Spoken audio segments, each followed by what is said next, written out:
वक्फ board को भारतीय राष्ट्र समिति की तरफ से हम लोग मसीह भाई एक्स वक्फ बोर्ड चेयरमैन और दिगर माइनॉरिटी लीडर साथियों के साथ आज यहाँ इसलिए आए कि 24 अक्टूबर में जो एफआईआर इशू हुआ 261 ऑफ 2025, इसमें ये इदारा जो वक्फ बोर्ड का इदारा है उसमें 4 महीने पहले चोरी का एफआईआर दर्ज किया गया है।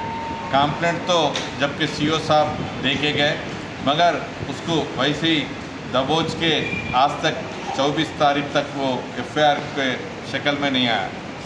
हम लोग फिर ये सीओ साहब आके कोर्ट के ऑर्डर से फिर आके जॉइन होने के बाद उसमें हरकत शुरू हुई।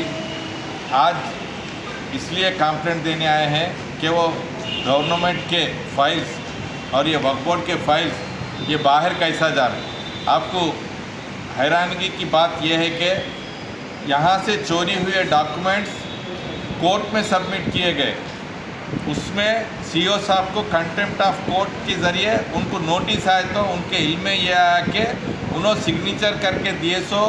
जो भी डॉक्यूमेंट्स है चेयरमैन के रूम में जाने के बाद उसकी शक्ल जो प्राइवेट कंप्लेंट दे रहे हैं उनके घरों को उनके हाथों को गए।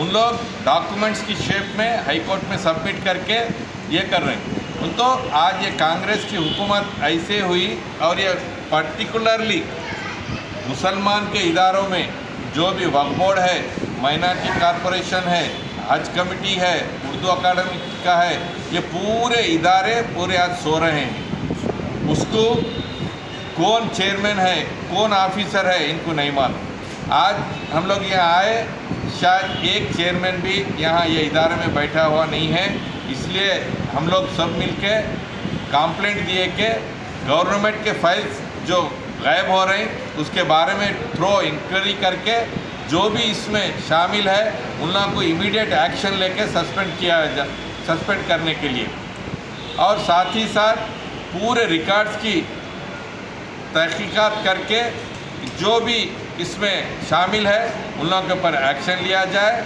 और हर एक फाइल की टोटल जांच करके पूरी इंक्वायरी करके उसके ऊपर लिया जाए। ये जब केसीआर की हुकूमत थी, जब यहाँ के एक रिकॉर्ड्स रूम को सीज करा के एक एमआरओ और 2 कांस्टेबल्स को निगरानी पे रखे, ऐसे रूमों में भी फाइल महफूज है या नहीं है ये गवर्नमेंट आने के बाद हमको तो डाउट है कि वो फाइलें भी आजकल महफूज नहीं है। कर रहे हैं इमीडिएट सीओ साहब ये इसकी इंक्वायरी पूरी करके जो भी इसमें कसूरवार है उन लोगों के ऊपर एक्शन लिया। इसके साथ परसों इल्म में जब मैं उर्दू अकादमी का चेयरमैन था, जो सीनियर्स कम से कम 15 साल 20 साल से जो काम कर रहे उन लोग एक रिप्रेजेंटेशन दिए थे कि सर हमको रेगुलराइज करो।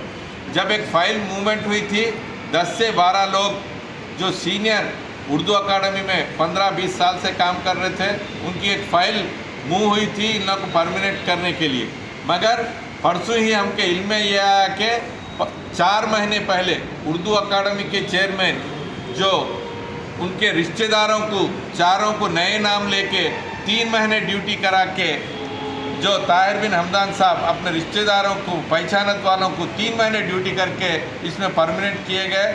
हर एक डिपार्टमेंट में, साथ ही साथ माइनॉरिटी फाइनेंस कॉरपोरेशन में 1 रुपया भी खर्च नहीं किया गया। पुराने जो इलेक्शन कोड आने की वजह से जो भी मिशना रुके थे उस पर केसीआर साहब का स्टिकर निकाल के रेवंत रेड्डी साहब का स्टिकर लगा के जुबली हिल्स में जो बाई इलेक्शंस में जो कैंडिडेट है नवीन यादव साहब और कांग्रेस के लीडर्स बांट के हम गरीबों को जो मिशना दिए बोले, मैं पूछ रहा हूँ उसका इंडेंट बताइए आप। ये कांग्रेस की हुकूमत में खरीदे सो मिशन नहीं होते। वो जब माइनॉरिटी फाइनेंस कॉरपोरेशन चेयरमैन जो इम्तियाज़ साहब थे, इसाक साहब, जब खरीदे सो है बांटने की वजह से जो कोड आने की वजह से जो भी मशीना रुक गए वो बांट के हम कांग्रेस गवर्नमेंट गरीबों के लिए मशीन बांट रहे बोल के बोल रहे हैं। हर एक इदारा आज सो रहा है, मुसलमानों के बारे में कुछ सोच रहा नहीं। हर एक इदारे में ऐसी घपले हो रही कि करप्शन चल रहा है।